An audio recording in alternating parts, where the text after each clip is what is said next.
Hello, मी सुरेखाच्या नवीन आणि छान अशा मराठी व्लॉग मध्ये तुमचे सर्वांचे मनापासून स्वागत करते।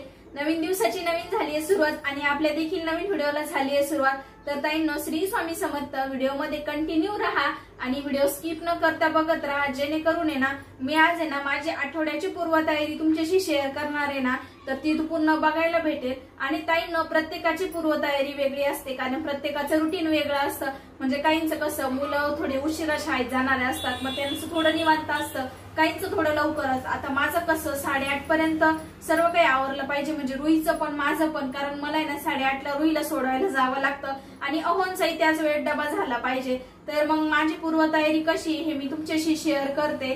तर चला आता खूप वेळ न घालवता पुढे व्हिडिओला सुरुवात करूया। तर व्हिडिओ पूर्ण बघा आणि व्हिडिओ कसा वाटला हे कमेंट करून सांगायला विसरू नका। आठवड्याच्या नियोजनातली पहिली पूर्वतयारी म्हणजे कुठले मसाले शिल्लक आहेत आणि कुठले संपलेले आहेत हे तपासून पाहणे। कारण कसं होतं, कधी कधी आपल्याला मध्यंतरी सांबर बनवायचं असतं किंवा पावभाजी बनवायची असते आणि हे मसाले ना संपलेले असतात, आपल्या लक्षात पण राहत नाही। मग ज्यावेळेस आपण आठवड्याचं नियोजन करतो ना, त्यावेळेस कुठले मसाले शिल्लक आहेत आणि कुठले नाही हे बघून घ्यायचं। आणि जे मसाले ना आहेत शिल्लक त्याचं काही नाही, पण जे नसतील ना मग ते आपण घेऊन येऊ शकतो आधीच। कारण कसं ऐन वेळेला मग काही बनवायचं असलं ना, मग मसाले संपलेले असले तर मग खूप घाई गडबड होते। आणि त्यानंतर आहे ना जे मसाले आपल्या मसाल्याच्या डब्यातले संपलेले आहेत ना, ते मसाले डब्यात काढून ठेवणे। कारण कधी कधी काय होतं, ऐन वेळेला किंवा सकाळी सकाळी ना खूप घाई गडबड असते, मग मसाले काढायच्या नादात आहे ना खूप वेळ होऊन जातो। त्यामुळे जिरे, मोहरी किंवा मग जे कुठले मसाले आपल्याला डब्यात रेग्युलर लागतात ना, ते सर्व काढून ठेवायचे। तर अशा प्रकारे मी काढून ठेवत असते आणि याने ना आपलं मग काम खूप हलकं होऊन जातं। आता दुसरी पूर्वतयारी की जसं की ना आपण जिरे किंवा मोहरी ना हे लूजमध्ये आणत असतो। मी कसं मोहरी ना शेतकऱ्याजवळून आणत असते बाजारात गेले की तेव्हा, आणि शेतकऱ्याजवळची मोहरी घेतली की तिच्यात आहे ना खूप घाण असते। मग ती घाण आहे ना आपण निवडून ठेवायची, म्हणजे कसं आपल्याला जेव्हा पण लागल ना तेव्हा आपण घेऊ शकतो। तर अशा प्रकारे ना मी मोहरी निवडून ठेवत असते। याला वेळ काय जास्त लागत नाही बरं का, पण मग कधी कधी काय होतं, घाई गडबडीमध्ये ना मोहरी आपण जातो निवडायला आणि सांडून जाते। त्यामुळे ना असं आधीच करून घ्यायचं, जेणेकरून आहे ना आपल्या वेळेची बचत होते आणि सांडलवण पण होत नाही। तर अशा प्रकारे ना मी मोहरी, जिरे असं नीट करून घेत असते। आठवड्याच्या नियोजनातली पुढची तयारी म्हणजे ना धने किंवा शेंगदाणे याचा कूट तयार करून ठेवणं। तर मी ना शेतकऱ्याजवळचे धने आणलेले, त्यामुळे ना त्यात थोडा काडी कचरा येतो तो पण निवडून घेते। आणि इकडे शेंगदाणे भाजत टाकले। शेंगदाणे ना खरपूस असे भाजून घ्यायचे कमी गॅसवर। आणि आज आहे ना मला थोडाच कूट बनवायचा होता, त्यामुळे मी थोडेसे शेंगदाणे भाजत टाकले, कारण पहिला कूट थोडासा उरलेला होता आणि कसं मग तो आधीचा उरलेला कूट वापरून घेते आणि नंतर मग हा बनवला ना तो वापरत असते। आणि शेंगदाणे ना म्हणजे मंद गॅसवर भाजायचे, जेणेकरून आहे ना कूट चांगला होतो आणि नंतर कुटाला आहे ना वास पण लागत नाही। तर शेंगदाणे भाजल्यानंतर मी इथं ताटलीत काढून घेतले आणि त्याच गरम तव्यावरती लगेच हे धने भाजायला टाकले। धन्याची पूड कशी आपल्याला मधून मधून लागतच असते, काही भाज्या बनवल्या तर मग ती पूड आहे ना तयार करून ठेवलेली बरी असते, कारण असं थोडं थोडं आपण काय भाजून दळून घेऊ शकत नाही। त्यामुळे अशी पूड तयार करून घेते आणि ती ना मस्त अशी दळून ठेवत असते।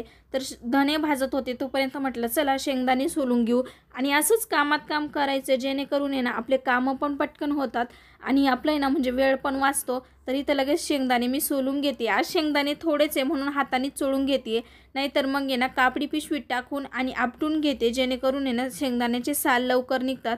शेंगदाण्याचं साल काढून टाकलं आणि शेंगदाणे ना चांगले बारीक दळून घेते।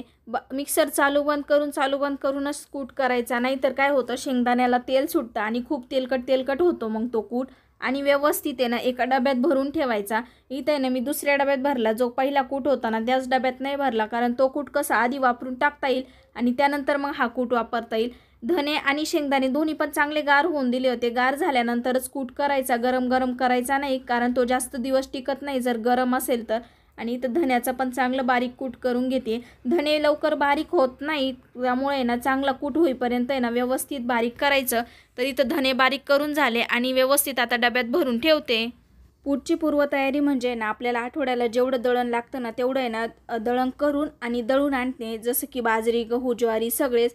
तरी मी इथं आहे ना बाजरीचं दळण दळून आणून ते चाळून ठेवलं आहे आणि त्यानंतर गव्हाचं 5 किलो दळण आहे ना ते दळून आणलं आणि मस्त असं चाळून घेते। मी दळण आहे ना दळून आणलं की चाळून घेत असते, कारण कसं आपल्याला घाईच्या वेळेला आहे ना मग चाळायची गरज पडत नाही। आणि कसं किचन जवळ पण आहे ना, आपण सकाळी सकाळी समजा गडबड असते, डबा करायचा असतो आणि चाळायला घेतलं की थोडंफार पीठ सांडतं आणि ते ना पीठ इकडे पसरतं, मग सगळं पायाला पीठ लागतं, त्यामुळे आहे ना चाळायची गरज पडत नाही। असं जर चाळून ठेवलं तर मी इथे ना डब्यातच दळून आणत असते आणि असं टपात घेऊन चाळून घेते आणि नंतर परत आहे ना डब्यात भरून ठेवत असते। चाळायला जास्त काही वेळ जात नाही, पटपट चाळून होतं असं टपात चाळायचं म्हटलं तर। एरवी तरी आपण सकाळी ना छोटी ताटली घेतो, त्यामुळे ना मळतानी जर चाळायला गेलं ना खूप सांडतं आणि वेळ पण जातो, त्यापेक्षा असं टपात घेऊन चाळलं की व्यवस्थित होतं आणि पीठ पण जास्त सांडलवण होत नाही। तर इथे ना मी सर्व पीठ असं व्यवस्थित चाळून घेते आणि चाळताना ना थोडंसं पीठ उडतं, त्यामुळे ना काळजी घेऊनच चाळायची, कारण असं पण आहे ना पीठ सांडतं आणि ते झाडायचं वगैरे त्याचा खूप राडा होऊन जातो मग। तर मी इथं पीठ चाळून घेतलं आणि व्यवस्थित असं डब्यात भरून ठेवते। डब्यात भरताना पण ना ताटलीचा वापर करायचा, डायरेक्ट टाकायचं नाही, कारण डायरेक्ट टाकायला घेतलं ना मग ते खूप सांडतं उडतं। तर अशा प्रकारे मी सर्व पीठ भरून घेतलं आणि डबा आहे ना व्यवस्थित पुसून असं ठेवून द्यायचा, जेणेकरून आहे ना डब्याला पण पिठाचे हात लागलेले दिसणार नाही। अशा प्रकारे आपण आहे ना दळणाचं मॅनेजमेंट करू शकतो। तर कुठलंही दळण असो, ज्वारी बाजरी कुठलंही असो, व्यवस्थित असं भरून ठेवता येतं आपल्याला। पुढची पूर्वतयारी म्हणजे ना रवा भाजून ठेवणे आणि खोबरं किसून त्याचा कूट तयार करून ठेवणे। कारण कसं होतं काही काही भाज्यांना आहे ना आपण खोबऱ्याचा किस वापरत असतो, म्हणजे कसं शेंगदाणे नसले तर मग खोबऱ्याचा किस आपण वापरतो, कूट व्यवस्थित लागतो काही काही भाज्यांना कोरड्या, त्यामुळे ना मी तो खोबरं किसून घेते आणि गॅसवर रवा पण भाजायला टाकलाय, जेणेकरून आहे ना रवा भाजला की त्याच कढईत मी खोबरं पण भाजून घेईन। तर रवा पण आहे ना चांगला भाजून घेते, कारण कसं कधी कधी आपल्याला उपमा करायचा असतो आणि घाईघाईमध्ये ना रवा भाजायला पण वेळ नसतो आणि रवा आहे ना बिना तेल टाकताच मी भाजून घेणार आहे, जेणेकरून आहे ना त्याचा वास येत नाही। जर तेल टाकून भाजला ना तर त्याचा वास येतो, त्यामुळे बिना तेलाचा असा रवा चांगला भाजून घेते। आपण उपमा पण करू शकतो किंवा मग गोड रवा जरी करायचा असेल ना तरी हा रवा आपण बनवू शकतो, कारण व्यवस्थित लालसर असा भाजून ठेवला ना काही अडचण येत नाही आणि असं भाजून ठेवलेल्या रव्याला आहे ना कीड पण लागत नाही। त्यामुळे इथं रवा भाजून घेते आणि खोबरं पण किसून घेते। खोबरंही चांगलं लालसर भाजून आणि त्याचा कूट तयार करून ठेवायचा। तर इथं रवा भाजला, रवा चांगला गार व्हायला ओतून घेतला। रवा गार झाल्यानंतरच मी डब्यात भरणार आहे आणि इकडं कढईमध्ये लगेच टाकलंय खोबरं। तर खोबरं पण चांगलं लालसर होईपर्यंत भाजून घ्यायचं आणि मग दळून घ्यायचं। तर इथं बघा मी खोबरं बारीक गॅसवर भाजते। बारीक गॅसवर जर भाजलं ना तर त्याला कुरकुरीतपणा पण येतो आणि असं डागल्यासारखं पण होत नाही, व्यवस्थित भाजल्या जातं। तर बारीक खोबरं आधी जास्त भाजलं होतं, त्यामुळे ते काढून घेतलं आणि नंतर परत जाड टाकलं होतं। तर सर्व खोबरं आहे ना मग भाजून घेतलं थोडं थोडं करून आणि गार झाल्यानंतर आहे ना दळून घेते। खोबरं दळण्यासाठी ना भांड्यामध्ये चालू बंद करायचं मिक्सर, नाही तर मग आहे ना खोबऱ्याचं पण तेल खूप सुटतं आणि त्यामुळे ना मग खोबरं असं चिगट होतं, चांगलं बारीक होत नाही। त्यामुळे ना व्यवस्थित असं ते पण दळून घेतलं चालू बंद करून। तर ताईंनो असं असतं माझं आठवड्याचं पूर्व नियोजन। तरी यात आहे ना काही गोष्टी स्किप झाल्यात, म्हणजे काही पूर्व नियोजन आहे ना स्किप झालं, काही गोष्टी करताना मी तुम्हाला दाखवलं नाही, कारण कधी कधी काय होतं मी माझं म्हणजे काही दुसरं काम चालू असताना त्यातच त्या गोष्टी करून घेत असते आणि ते काय मी शूट घेतलं नाही, फक्त मला आज जेवढं नियोजन करायचं होतं तेवढंच मी शूट घेतलंय। तर अशा प्रकारे ना माझं आठवड्याचं पूर्व नियोजन असतं आणि आठवड्याचं आहे ना मी म्हणजे भाज्या काय बनवते, आठवड्यासाठी कसं नियोजन करते, नाश्त्यासाठी काय करते, तर ते पण मी नियोजन करत असते। तर तो व्हिडिओ तुम्हाला पाहिजे असेल तर नक्की कमेंट बॉक्स मध्ये सांगा, मी तो पण व्हिडिओ तुमच्यासाठी बनवेल। तर आता आहे ना असं नियोजन झालंय माझं, तुमचं नियोजन कसं असतं हे मला कमेंट करून सांगा आणि हे नियोजन आवडलं असेल तर व्हिडिओला लाईक करायला विसरू नका। माझ्या चॅनलवर नवीन असाल तर सबस्क्राईब करा।